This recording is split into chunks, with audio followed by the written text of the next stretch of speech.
본시는 메시아의 고난시로 잘 알려진 시입니다. 먼저 본시에 관한 주장에 대한 오류를 생각해 보려고 합니다. 혹자들은 본시가 다윗이 실제로 당한 개인적인 고난에 대해서 쓰고 있다고 주장을 합니다. 다윗이 당한 고난이라고 보기에는 그 수준이 적합하지는 않아요. 물론 이제 다윗이 어떤 당한 고난들이 많기 때문에 그 고난당한 사람이 자기의 그 고통스러운 고난을 경험 삼아서 그 경험을 토대로 이야기는 할 수 있지만 꼭 다윗에게만 적용하고 끝나기에는 조금 무리가 있어 보입니다. 본시에는 실제로 사형 집행과 같은 형 집행에 관한 이야기가 나오기 때문에 그렇죠. 다윗이 당했다고 보기에는 너무 극단적인 고통이 서술되고 있다고 볼 수 있어요. 또 어떤 사람들은 예수님이 십자가상에서 죽기 전에 본 시편을 인용했다고 말을 합니다. 그렇게 되면 본시는 실제 다윗의 고난을 기록한 시가 될 수밖에 없다는 이야기인데 실제 다윗의 고난을 이야기한 시고 근데 그냥 주님이 살짝 인용을 했다. 속담과 격언을 인용해서 우리가 대화하듯이 예수님이 당시에 가장 잔혹하다는 사형 집행의 고통 중에 다윗의 고난시를 굳이 인용할 필요가 있을까요? 게다가 다윗이 당한 고난이 예수님의 십자가의 고난과 비교될 수가 있겠습니까? 만약에 공이 예수님보다 더 고통스럽고 유별난 고난을 당한 사람이 있었다면 예수님은 자신의 고통이 크다는 것을 어필하기 위해서 그 사람의 고통을 기록한 구절을 인용했을 가능성은 있습니다. 하지만 다윗을 비롯해서 성경의 어느 누구도 예수님의 십자가의 고통과 맞먹는 고난을 당하지 않았어요. 그러므로 본시는 메시아의 고난의 시가 맞다고 봅니다. 하나님은 다윗의 입을 통해서 1000년 후에 일어날 예수 그리스도가 당하실 위대한 십자가의 고난을 미리 예언하게 하십니다. 아니요, 더 정확하게 말하면 예수께서 미래에 당신이 십자가의 형틀에서 하실 기도를 미리 구약시대에 하셨다고 볼 수 있습니다. 이 어찌 위대하신 하나님의 구속사가 아니겠습니까? 하나님의 구속사는 어느 한 사건도 우발적으로 된 것이 아니라 하나님의 섭리 가운데 진행되고 있었습니다. 이제 그 메시아가 십자가의 고통 중에 읊게 될 기도시를 한번 읽어 보겠습니다. 1절에서 2절은 그리스도께서 극도의 고통 속에서 살려달라고 애원하고 있어요. 특히 엘리 엘리 라마 사막다니 나의 하나님 어찌하여 나를 버리십니까? 이 19는 복음서 기자들이 십자가상에서 예수님이 하신 말씀으로 공히 기록하고 있죠. 마태복음 27장 46절에 제9시쯤에 예수께서 크게 소리질러 이르시되 엘리 엘리 라마 사막다니 하시니 이는 곧 나의 하나님 어찌하여 나를 버리셨나이까 하는 뜻이라. 1절에서 2절을 어찌 보면 아들을 십자가에서 구해주지 않는 하나님이 무심한 듯 보이죠. 그러나 그리스도는 반드시 하나님으로부터 버림받아 나무에 달려 저주를 받도록 되어 있기 때문에 이런 아버지의 무정함은 필연적입니다.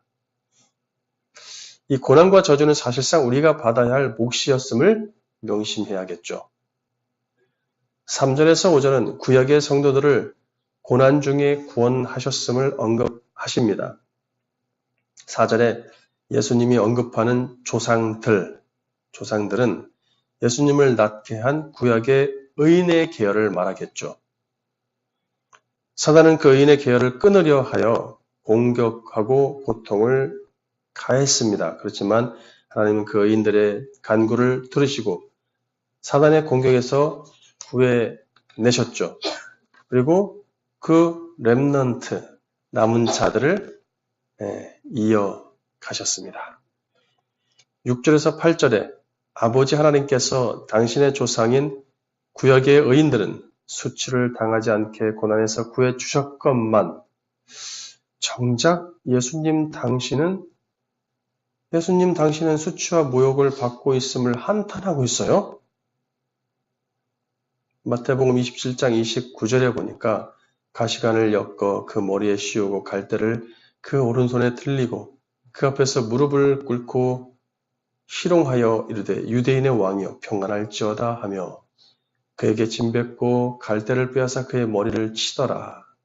39절로 가니까 지나가는 자들은 자기 머리를 흔들며 예수를 모욕하여 이르되 성전을 헐고 사흘 만에 사흘에 짓는 자여 네가 만일 하나님의 아들이거든 자기를 구원하고 십자가에서 내려오라 하며 이렇게 기록되어 있습니다. 특히 본문 다시 돌아와서 8절은 그가 주님께 그토록 의지하였다면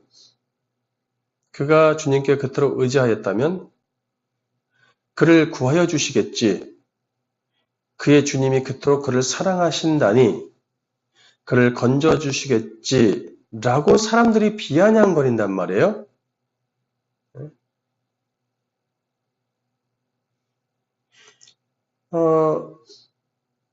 이것은 그냥 구약의 한 사람이 고통 중에 있는데 하나님이 그를 하나님의 사람이면 하나님이 알아서 구해주시겠지 라고 비아냥거리는 수준이 아니에요. 이 말은 마태복음 27장 43절에서 예수님한테서 성취되어 버렸죠.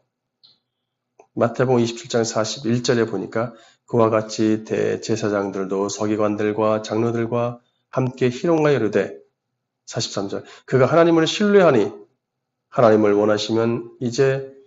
원하시면 이제 그를 구원하실지다. 그 말이 나는 하나님의 아들이라 하였도다 하며 9절에서 본문 다시 9절에서 11절은 예수께서 자신이 모태에서부터 하나님의 아들로 특별한 관리를 받고 있었고 예수께서도 하나님 아버지를 의지하였음을 밝히고 있어요. 그러니까 그런 자신을 외면하지 말아달라는 것이죠. 12절, 13절에는 짐승들에 의해서 공격당하시는 표현이 나옵니다. 본시에는 왕소, 바산의 힘센 소, 사자, 개, 들소가 등장합니다. 성경에서 사단과 그 세력들은 늘 짐승으로 등장해서 의인들을 공격하곤 합니다. 14절에서 15절은 예수님이 십자가상에서 뼈가 으스러질 정도로 느끼신 그 고통이 얼마나 큰지를 실감나게 표현하고 있어요. 주께서 또 나를 죽음의 진토 속에 두셨나이다. 이제 주님은 죽음의 직전에 놓여 있습니다. 구약시대 저주받은 자들의 시체는 길이나 들에 버려지죠. 그래서 그 시체는 개들이 핥아 먹습니다. 이것은 구약시대의 최고의 저주입니다.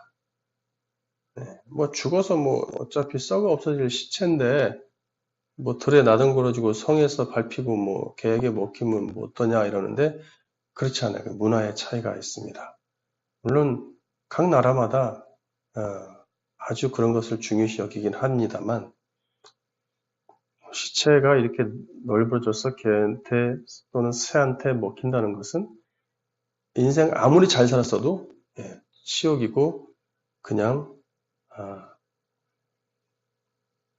불명예로 남습니다. 이제 16절에 그 개들이 예수님의 시체를 먹으려고 에워싸고 있는 상황이에요. 개들이 나를 에워쌌으며 악한 무리가 나를 둘러 내 수족을 찔렀나이다. 성경은 예수님의 십자가의 처형을 한마디로 표현할 때 그가 찔림을 당했다 또는 그들이 찔렀다라고 표현을 합니다. 18절에는 십자가 아래에서 군병들이 예수님의 옷을 나눠 줄 것을 예고하시는데 이것에 대해서 요한은 시편의 말씀이 그대로 성취되었음을 또 밝히죠. 요한복음 19장 23절 군인들이 예수를 십자가에 못 박고 그의 옷을 취하여 네 기체에 나누어 각각 한 기씩 얻고 속옷도 취하니 이 속옷은 호지 아니하고 위에서부터 통으로 짠 것이라. 군인들이 서로 말하되 이것을 찢지 말고 누가 얻나 제비 뽑자 하니 이는 성경에 그들이 내 옷을 나누고 내 옷을 제비 뽑나이다 라고 한 것을 응하게 하려 함이니라. 오늘 시편 본문을 성취했다는 얘기겠죠. 마지막으로 19절에서 21절까지 보니까 예수님은 사단의 세력으로부터 구원하여 주시기를 간구하십니다. 사자는 짐승 중에 최고의 맹수죠. 그런데 그만큼 강력한 사단의 세력을 의미합니다. 그 사자를 뚫을 수 있는 것이 들소의 뿔이죠. 들소의 뿔이 사자를 뚫는 거 보셨습니까? 예, 가끔 동물의 왕국 보니까 나오더라고요. 그만큼 이것도 강력한 사단의 세력을 의미합니다. 본시를 자세히 보면 그리스도가 당하신 십자가의 고난이 사단의 공격에 의해서 주어짐을 짐작할 수가 있어요. 이것은 그리스도와 사단의 예고된 전쟁이죠. 단지 로마 군병 몇 명이, 로마의 총독 1명이 예수님을 공격한 또는 하나의 민족이 그냥 어떤 한 사람이 싫어서 공격한 그런 수준이 아닙니다. 사단과 그리스도의 전쟁입니다. 이 십자가의 고통은 이 전쟁의 정점으로서 구약시대 마지막 최후의 전쟁이죠. 물론 여기서 사단은 사실상 그리스도의 발꿈치를 상하게 하는 데 그쳤고 후에 예수님은 부활하심으로 사단은 이 전쟁에서 완패하고 맙니다. 결국 맨 마지막 구절에 하나님이 사단의 공격으로부터 구해달라는 기도를 들어주셨다고 고백하십니다. 21절은 번역이 좀 애매해서 다시 좀 번역을 해보면 나를 사자의 입과 들소의 뿔에서 구원하소서 주께서 응답하셨나이다 가 됩니다. 그러면 십자가상에서 구원해서 어떻게 했다는 건가요? 부활을 시켰다는 얘기를 하고 있죠. 예수님은 인성을 가지셨기 때문에 예수님이 당하는 극도의 고통을 그대로 당하셨어요. 인간이 당하는 고통을 그대로 당하신단 말이에요. 그리고 그 고통의 잔이 옮겨지기를 기도하실 정도로 두렵고 힘들어 하셨습니다. 하나님은 아들의 기도를 들으시고 그를 죽음에서 살리심으로 구원의 첫 열매가 되게 하셨어요. 예수님이 당하셨던 고난을 생각하면서 우리가 당하는 고난을 피하기보다 맞서 싸울 수 있는 용기와 힘을 주시기를 간구해야겠죠. 그래서 신약의 저자는 예수의 고난을 봐라. 그분의 고난을 보면서 우리도 그 고난에 달게 받고 담대하게 참여하는 것이 바로 그리스도의 고난에 참여하는 것이 아니겠느냐라고 얘기하죠. 우리의 고난은 곧 우리를 정금과 같이 아름답게 연단시킬 것입니다. 예수님의 고난이 있었기에 많은 영혼의 구원이 있고 많은 택한 백성들이 영원히 살아나는 그러한 영광을 누리게 되었지 않습니까?